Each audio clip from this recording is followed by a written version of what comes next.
Hello, dear children and parents. Love you all. I hope that you are safe at home and enjoying the online studies. एक बात सुनने में आई है प्यारे बच्चों, आप में से कुछ बच्चे अपने दादा दादी का, अपने मम्मी पापा का ध्यान नहीं रखते, उनकी बातों को अनसुना कर देते हैं। दादी एक तरफ से आवाज़ लगाती है, बेटा पानी देना, आप दौड़कर निकल जाते हैं। मम्मी आवाज़ लगाती है, सुनकर अनसुना कर देते हैं। ये बहुत बुरी बात है प्यारे बच्चों। अपने दादा दादी का, अपने माता पिता का ध्यान रखते हैं। जो बच्चे अपने बड़ों का आदर करते हैं, ध्यान से उनकी बातें सुनते हैं, उनकी सेवा करते हैं, भगवान भी उन्हें आशीर्वाद देते हैं और उन पर कामयाबी बरसाते हैं। उनको हर कदम पर कामयाबी मिलती है, जीवन में सफलता मिलती है।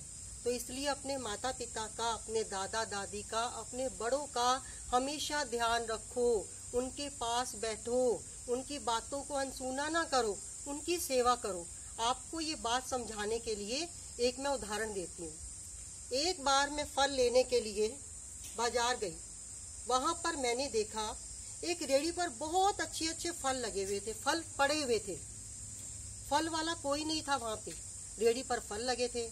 फल देखकर मेरा मन किया कि कुछ फल ले लूं, पर फल वाला तो था नहीं वहाँ पे। एक बोर्ड लगा हुआ था, उस बोर्ड पे लिखा था, मेरी माँ बीमार है और मुझे कुछ देर के लिए घर जाना पड़ता है, उन्हें दवाई देने के लिए, पानी देने के लिए, खाना खिलाने के लिए और कुछ जरूरी कामों के लिए। यदि आपको जल्दी है तो फल तोल कर ले जाओ और पैसे गले में डाल जाओ। मैंने पढ़ा, कुछ देर इंतजार किया, फिर जब भैया नहीं आया, फल वाला बेचने वाला नहीं आया, तो मैंने अपने आप ही कुछ फल ले लिए। सेब, संतरे, अंगूर लिए, उनको तोला, उनका रेट भी सामने लिखा हुआ था। तो मैंने वो फल, सब्जियां, फल लिए, तोल कर ले लिए और उसके पैसे गले में डाल दिए। घर आ गया, फलों को देखकर बड़ा खुश हुआ, बहुत अच्छे फल हैं। खाया उसको, बहुत मज़ेदार थे, रसीले थे, मन में खुशी थी। शाम को खाना खाने के बाद मैं टहलने चली गई बाहर। मैंने देखा कि उसी रेड़ी से जहाँ से मैंने फल लिए थे, वो रेड़ी वाला भैया रेड़ी को ले जा रहा था। तो मैंने उसको रोक कर कहा कि मैं सुबह फल ले गई थी और आप वहाँ थे नहीं, तो मैंने फल तो ले लिए और पैसे गले में डाल दिए, पर ये तो बताओ कि तुम कहाँ थे, क्या हुआ तुम्हारी माँ को? तुमने लिखा हुआ था माँ बीमार है। तो उसने कहा कि मेरी माँ सच में 3-4 महीने से बहुत बीमार है, बिस्तर से उठ नहीं सकती, वाइफ मेरी डेथ हो गई है, बच्चा कोई है नहीं, तो मुझे माँ का ध्यान रखना पड़ता है। मैंने माँ को बहुत बार बोला है कि मैं माँ, सेवा करने का तो मेरा बहुत मन करता है, पर मेरे पास कुछ है ही नहीं, तेरी सेवा कैसे करूं? फल की रेड़ी मैं नहीं लगा सकता, तुम मुझे बाहर जाने नहीं देती कि तुम मेरे पास ही बैठा रहे। तो मेरी माँ कहती है कि बेटा वो भगवान देखने वाला है, तू फल की रेड़ी लगाकर वहाँ फल की रेड़ी रखकर आ जाया कर, तो भगवान तेरे फल अपने आप बेचेगा, तुझे तेरी किस्मत का जरूर मिलेगा, तेरे भाग्य का जरूर मिलेगा, कोई नहीं छीन सकता। अगर तू मेरा ध्यान रखेगा, मन से ध्यान रखेगा, तो भगवान तुझ पे कृपा बरसाएगा। तो कहता, ये देख लो 3 महीने से मैं ऐसे ही करता हूँ, फल की रेड़ी लगा के रखाता हूँ, लोग आते हैं, फल ले जाते हैं, पैसे रख जाते हैं, और आप हैरानी मानोगे, लोग तो उसमें ज़्यादा पैसे रख जाते हैं। अगर फल की कीमत 50 रुपये होती है ना, लोग 150 रुपये रख जाते हैं।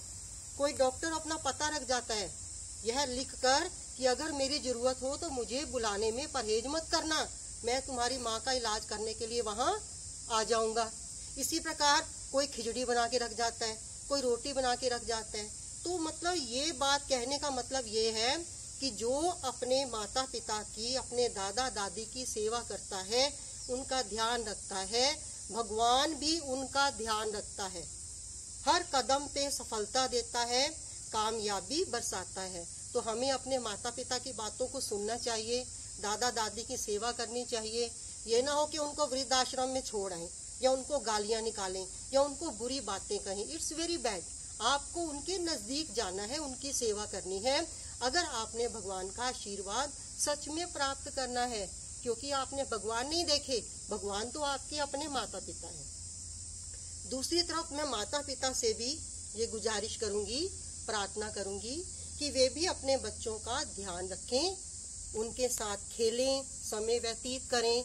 इस बात का ध्यान रखें कि बच्चे मोबाइल एडिक्ट ना बने। हर समय बच्चे मोबाइल में खेलते ना रहें। पढ़ाई लिखाई के लिए ही मोबाइल का प्रयोग करें। जहाँ तक हो सके बच्चों को संतुलित भोजन दें, संतुलित आहार दें, बच्चों के साथ बातें साझा करें, सफाई के काम में भी बच्चों को भागीदारी लें। तो इस प्रकार बच्चों का और माता पिता दोनों का समय बहुत अच्छा बीतेगा। Thank you. जय हिंद। वंदे मातरम।